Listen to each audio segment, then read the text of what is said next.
Olá, meu nome é Lorenzo, tenho 48 anos e hoje vou contar a história de sofrimento da minha infância. Crescer naquela casa me ensinou a guardar segredos. Aos olhos de todo mundo, nossa família era perfeita. Morávamos numa chácara enorme, uma casa com muitos quartos, uma piscina azul e festas, muitas festas, gente entrando e saindo o tempo todo, música alta, risadas, brides. Mas eu, o filho mais velho, ficava sempre de canto, implorando pela atenção de meu pai e por um abraço da minha mãe, mas eles tinham coisas mais importantes para fazer. Quantas noites chorei até dormir imaginando meu pai lendo uma história para mim, ou sonhando em adormecer com minha mãe cantando uma melodia.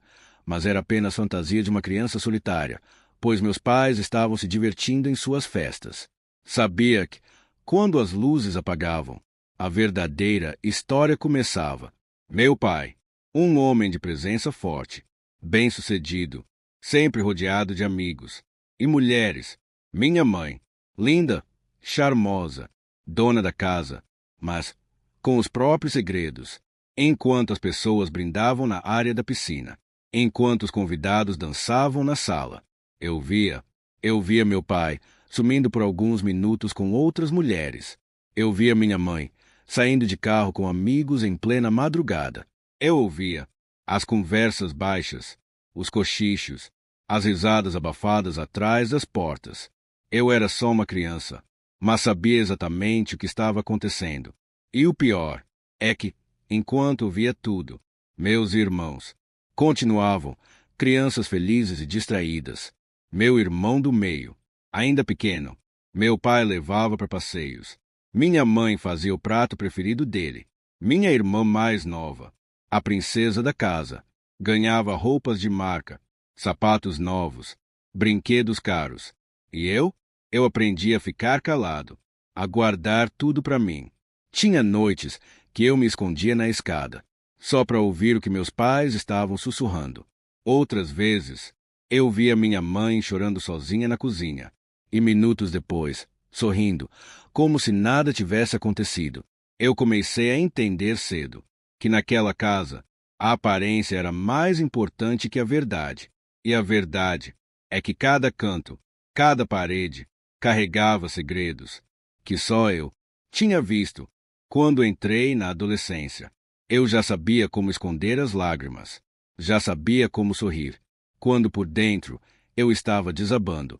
Aos 13 anos, comecei a perceber que o que meus pais faziam não era normal, não era saudável, não era amor. Mas o que eu podia fazer? Eu era só um garoto. E mesmo assim, parecia que o peso de toda aquela casa estava nas minhas costas. Meu irmão, mais novo, continuava alheio a tudo. Minha irmã, mimada, protegida, vivendo no mundo cor-de-rosa que minha mãe criava para ela. Eu sabia que o que meus pais faziam não era certo, mas não tinha coragem de contar para os meus irmãos. Eu sentia muita vergonha. Eu comecei a me revoltar. As brigas com meu pai ficaram frequentes. Eu perguntava onde ele passava as noites, porque chegava com cheiro de perfume que não era da minha mãe. Ele ria, me chamava de moleque, dizia que eu não entendia nada da vida. Minha mãe, quando eu tentava conversar, gritava comigo, me chamava de ingrato, dizia que eu queria causar confusão. Mas o meu lugar era sempre o mesmo: o canto da sala, o corredor, o lugar de quem via tudo e não podia falar nada. Comecei a passar mais tempo na rua. Andava de bicicleta até cansar. Qualquer coisa, para não ter que voltar para aquele ambiente sufocante. Teve uma tarde que eu demorei para voltar. Meu pai ficou nervoso. Disse que eu não podia desaparecer assim, que ele quem manda em mim me colocou para dormir no quintal de casa. Estava muito frio aquela noite e eu fiquei com muito medo e raiva. Irônico, né? Logo ele, que desaparecia todas as noites. Me afastei da escola. Tirei notas baixas. Não conseguia me concentrar. Tive que mudar várias vezes de escola. Minha mãe falava que eu não dava valor a tudo que ela e meu pai faziam por mim, até que ficaram com raiva e me tiraram da escola particular e me colocaram em uma escola pública, enquanto meus irmãos estudavam nas escolas mais caras da cidade. Minha cabeça, sempre cheia de raiva, de medo, de perguntas sem resposta. Comecei a me isolar. Trancava a porta do quarto. Passava horas no escuro, só com meus pensamentos e músicas altas para tentar esquecer como era a minha vida. Até que um dia, no meio de uma crise de ansiedade, sentei no chão e chorei como há anos não chorava. Foi ali que prometi para mim mesmo que quando eu crescesse, eu faria tudo diferente. Mas a verdade é que a gente pode até tentar fugir da infância, mas ela sempre dá um jeito de voltar.